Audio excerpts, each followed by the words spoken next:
ልጅ አስወልዶ ጥሎሽ ትሄድ ህይወትና ክብር ምን እንደሆነ በደንብ ያስተምርሻል። የኔ ሚስት ሰላም፣ ቆይ ላስረዳሽ። አልተረዳሽ። ታስረዳኝ አልፈልግም። ቆይ ምን ልታስረዳኝ ትችላለህ? የኔት እሷ ትፍረደን። ይቅርታ እህቴ። አቤት ጌታዬ፣ ሰላም አሉ። ፈለጉ። ትናሽ ደስ ሲል ሁሌ እንደዚህ ነው የምታወሪው? ጌታዬ፣ እንዲህ ነው የማወራው። ምን ልታዘዙ?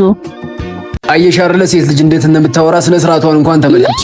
እች እኮ ጭራሽ ገጠር ነች። ጭራሽ ከሷ ጋር ልታወዳድረኝ ነው? ከፈለክ ከሷ ጋር ተያይዘ ገጠር መግባት ትችላለህ። ምን ገጠር ብለሽ ነው የሰደብሻት? ተመልከች። እኔ የምልሽ ባልሽ ምን ያክል ታከብሪዋለሽ? ያው ከፈጣሪ ቀጥሎ እሱን ነው የማከብረው። አሊ ክብሬም ህይወቴም ነው። ምን ያህልስ ትንከባከቢዋለሽ? ስራ ብሎ ሲመጣ በሙቅ ውሃ እግሩን አጥበዋለሁ፣ የሚፈልገውን አድርጌ አስተኛዋለሁ። 4 ልጅ አስወልዶ ጥሎሽ ትሄድ ህይወትና ክብር ምን እንደሆነ በደንብ ያስተምርሻል። ሰማሻት አይደል? አንቺስ ባልሽ ምን ያክል ትንከባከቢዋለሽ? እሱስ ምን ያህል ይንከባከበኛል?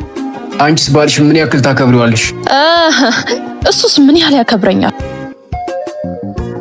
ሲንግል ነሽ? ምን አሉኝ ጋሼ? አግብተሻል ወይስ ፍቅረኛለሽ? ተኳሽ መሽስ ታውቂያለሽ? ኧረ በፍጹም። በጣም ጥሩ።